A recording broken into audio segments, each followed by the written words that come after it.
brought to you by Silver Pumps. Top quality और consistent performance के लिए सिर्फ सिल्वर पंप नाम याद रखना। इसने मुझे चंडीगढ़ में बुला के ड्रग्स लेके शराब पी के नशे में मुझे गंदी तरह काटा, नोचा और मेरी वीडियो बना ली। सारी लड़कियों की ज़िंदगी खराब कर चुका है और फिर आगे ये दुबई में भी लड़कियां सप्लाई करता है। अखिल भारतीय बिश्नोई महासभा के पूर्व प्रधान देवेंद्र बुढ़िया पर रेप का मुकदमा दर्ज हुआ है। हिसार जिले के आदमपुर थाने में एक महिला ने देवेंद्र बुढ़िया पर विदेश भेजने का लालच देकर बार बार दुष्कर्म करने का आरोप लगाया है। देवेंद्र बुढ़िया हरियाणा भाजपा के बड़े नेता और बिश्नोई महासभा के पूर्व संरक्षक कुलदीप बिश्नोई के साथ विवाद के चलते चर्चा में आए थे। देवेंद्र बुढ़िया पर दुष्कर्म का आरोप लगाने वाली महिला ने आदमपुर थाने में दी अपनी शिकायत में बताया है कि वो विदेश जाना चाहती थी और जब उसने ये बात अपने घर में बताई तो उसके पिता उसे देवेंद्र बुढ़िया के पास ले गए और उनसे इस बारे में मदद मांगी। देवेंद्र बुढ़िया ने उसके परिवार को भरोसा दिलाया कि वो बिश्नोई समाज के लोगों की पूरी मदद करता है और उनकी भी करेगा। इसके बाद देवेंद्र बुढ़िया ने युवती को ऑस्ट्रेलिया भेजने का आश्वासन दिया और कहा कि इसके लिए उसको IELTS का कोर्स करना पड़ेगा। वो चंडीगढ़ आ जाए, सारा इंतजाम वो खुद कर देगा। इसके बाद देवेंद्र बुढ़िया युवती को आदमपुर से चंडीगढ़ ले गया, जहां हयात होटल में उसके साथ अवैध संबंध बनाए। देवेंद्र बुढ़िया ने युवती की वीडियो भी बना ली और धमकी दी कि अगर उसने मुंह खोला तो वो उसके पूरे परिवार को जान से मरवा देगा। महिला ने आगे बताया है कि चंडीगढ़ के अलावा जयपुर में भी देवेंद्र बुढ़िया ने उसे अपने फ्लैट बुलाकर उसके साथ रेप किया। देवेंद्र बुढ़िया उससे फोन पर बात करता था, धमकियां देता था। अंत में युवती ने तंग आकर ये सब अपनी मां को बताया। महिला की शिकायत पर आदमपुर पुलिस ने देवेंद्र बुढ़िया के खिलाफ IPC की धारा 376, 2N, 506, 354D और 342 के तहत मुकदमा दर्ज कर लिया है। वहीं इस पूरे प्रकरण को लेकर FIR लिखवाने के बाद युवती ने एक वीडियो भी जारी किया है, जिसमें उसने अपनी आप बीती बताई है। युवती का कहना है कि देवेंद्र बुढ़िया ने उसका रेप किया और उसकी जिंदगी बर्बाद कर दी। वीडियो में युवती ये भी दावा कर रही है कि देवेंद्र बुढ़िया शराब और ड्रग्स का भी सेवन करता है। साथ ही उसने युवती को लालच दिया कि उसकी सलमान खान से दोस्ती है और वो युवती को रियलिटी शो बिग बॉस भेजकर उसे स्टार बना देगा। वहीं इस पूरे मामले को लेकर देवेंद्र बुढ़िया ने जोधपुर में हमारे संवाददाता अशोक शर्मा से एक्सक्लूसिव बातचीत की, जिसमें उसने दावा किया कि ये सब कुलदीप बिश्नोई का उनके खिलाफ एक षड्यंत्र है। बुढ़िया कह रहे हैं कि कुलदीप बिश्नोई से संरक्षक और बिश्नोई रत्न का पद वापस लेने की वजह से उनके खिलाफ ये साजिश रची गई है। देवेंद्र बुढ़िया का कहना है कि उन्हें कानून पर पूरा भरोसा है और वो कुलदीप बिश्नोई के इस षड्यंत्र के आगे झुकने वाले नहीं हैं। अंत में आप रेप का मुकदमा करने वाली युवती और देवेंद्र बुढ़िया दोनों को सुनिए और कमेंट में लिखकर जरूर बताइए कि आपका इस पूरे विवाद को लेकर क्या कहना है।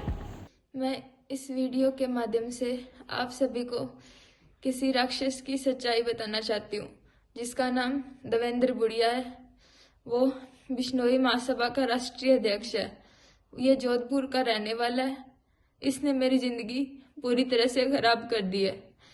इसने मुझे चंडीगढ़ में बुला के मेरा रेप किया, ड्रग्स लेके शराब पी के नशे में मुझे गंदी तरह काटा, नोचा और मेरी वीडियो बना ली।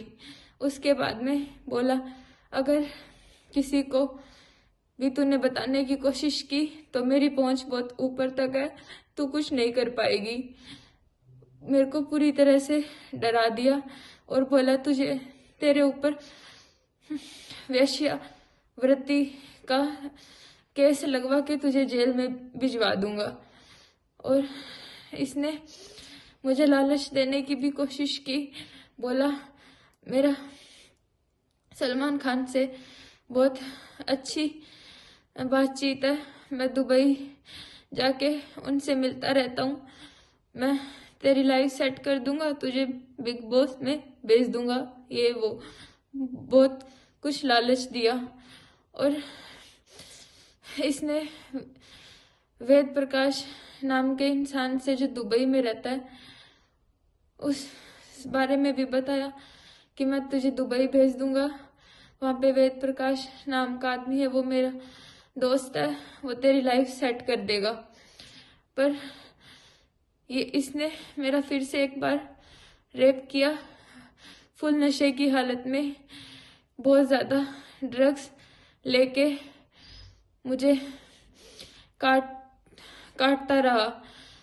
पूरी रात मैं रोती रही, इसे तरस नहीं आया। ये इतना मेरा पूरे समाज से मैं विनती करती हूँ, ये जिन जिन लड़कियों को पढ़ा रहे हैं अपनी लड़कियों को वापस मंगवा लो, क्योंकि सारी लड़कियों की जिंदगी ये खराब कर चुका है। और फिर आगे ये दुबई में भी लड़कियां सप्लाई करता है।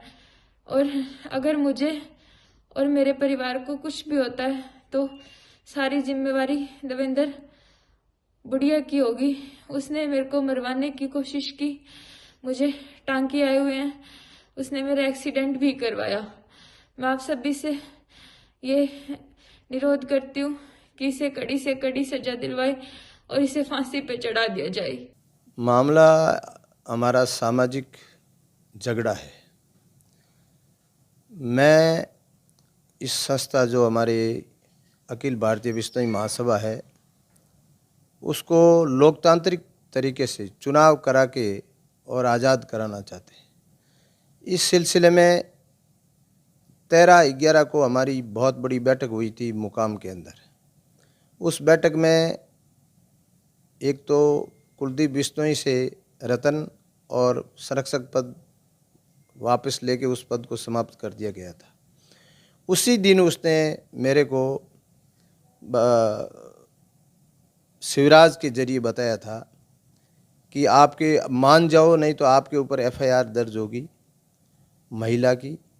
मैंने कहा मैं, और आप चाहते हो तो कुलदीप से बात करा देता हूँ। मैंने कहा मैं ब्लैकमेल होने वाला नहीं हूँ, मैं इस समाज का वफादार हूँ, इस समाज के लिए जीवन दे दूंगा, मगर इस समाज के साथ गद्दारी नहीं करूँगा। ये बात मैंने उसी दिन मेरे स्पीच में मेरे समाज को बता दी थी। और अभी 25 तारीख को हमारी मुरादाबाद में रजिस्ट्रार के वहाँ पेशी थी। उस वक्त तक वो लोग पूरे ट्राई कर रहे थे, आखिर उनकी किसी भी कीमत पे दाल नहीं गिरी। तो मैंने ऐसा सुना है कि 24 तारीख को उन्होंने कोई मुकदमा दर्ज कराया है। कोई बात नहीं, कानून पे भरोसा है, मगर कुछ भी हो जाए, हमारे गुरु जम्बेश्वर भगवान ने कहा सिर साँटे रूक रहे तो भी सस्ता जान। अगर मेरी हत्या हो जाए, मुझे जेल जाना पड़े, कुछ भी करना पड़े, और मेरी समाज की ये सस्ता और समाज के अंदर ये लोकतांत्रिक तरीके से इसको चुनाव कराना है और कुलदीप से मुक्त कराना है। इसने समाज की संस्था को बंधक बना के रखा है, इससे मैं पीछे हटने वाला नहीं हूँ किसी भी कीमत पर। अच्छा देवेंद्र जी, आपने हालांकि मुकदमा अब दर्ज हुआ है, लेकिन आपने पहले ही समाज के आगे आपको आभास हो गया था, आपने समाज के आगे ये भी कहा था कि मेरे खिलाफ ऐसा महिला का आरोप लगा के षड्यंत्र हो सकता है। उसका वीडियो भी सोशल मीडिया पर वायरल हो रहा है। हाँ, तो वो उसी दिन इन्होंने कहा था। मेरे स्टेज पे जाने से पहले इन्होंने मेरे को फ़ोन के ज़रिए कहा था कि आप मान जाओ, अभी भी समय है, नहीं तो उस शिवराज ने कहा था ये कुलदीप बिश्नोई बहुत बड़ी हस्ती है और तू इसके सामने कुछ नहीं है,